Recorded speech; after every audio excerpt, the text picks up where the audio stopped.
Hi,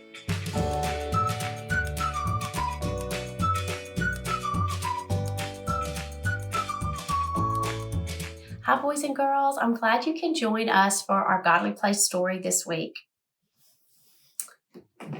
This week looks like we might have a parable box. We've heard about these parable boxes. They're nice and gold. If there's a parable in this box, parables are even more precious than gold. This box also looks pretty old. Parables are so old. Parables are older than your parents and your grandparents and your great-grandparents. Parables are close to 2,000 years old. This box also looks like a present. If there's a parable in this box, parables are presents for you. They've been yours since before you were even born. Nobody can take this present from you. You can't lose this present. Parables will always belong to you. This box has a lid on it. Kind of sounds like a door when I knock on it. Parables are kind of like that. Sometimes they feel like they have a closed door on them.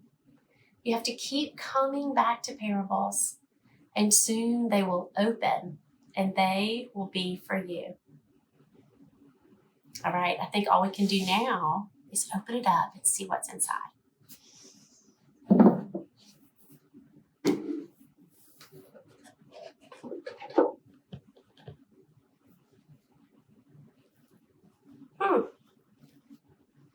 I wonder what this is. It's kind of a tan color. It's kind of in the shape of a triangle. Let me see if there's anything else we need in the box to get ready. No, this is all we need before we can start.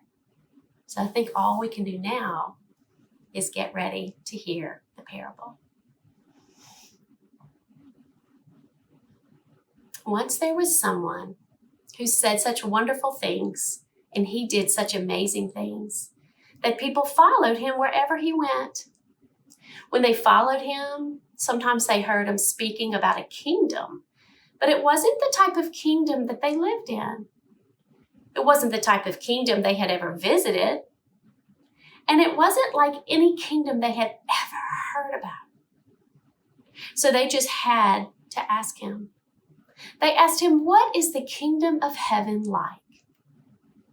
One day, when they asked him what the kingdom of heaven was like, he answered it with this parable. He said, "The kingdom of heaven is like when a woman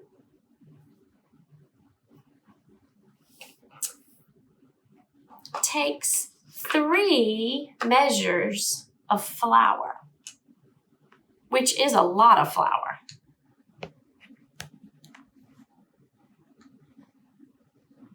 She takes those 3 measures of flour and she mixes them together.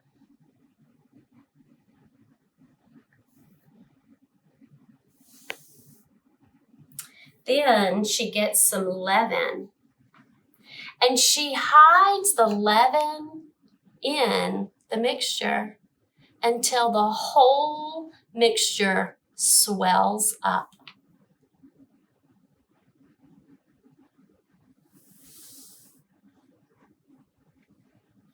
It swells up so much that the bread becomes big and puffy, just like the bread in the grocery store where you go and get your bread.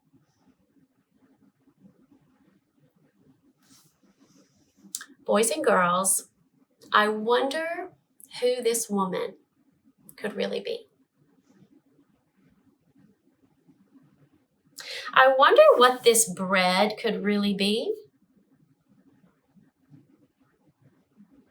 I wonder what the leaven is that she mixed inside that flour mixture.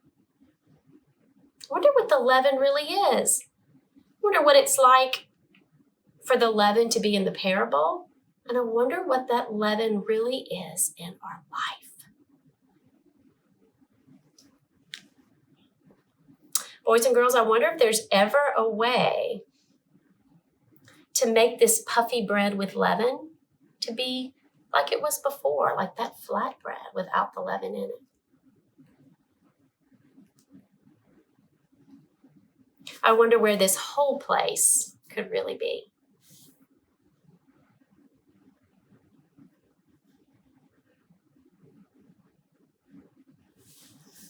Boys and girls, thank you for joining us for our parable today, the parable of the leaven.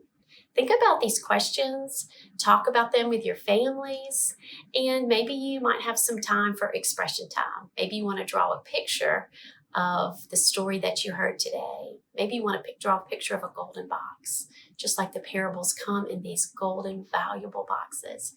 Parables are even more valuable than gold.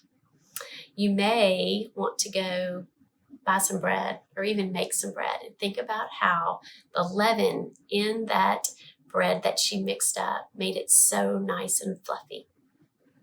Thank you for joining us today, friends, for the parable of the leaven. I hope that you have a wonderful day. All right, God bless you. Bye-bye.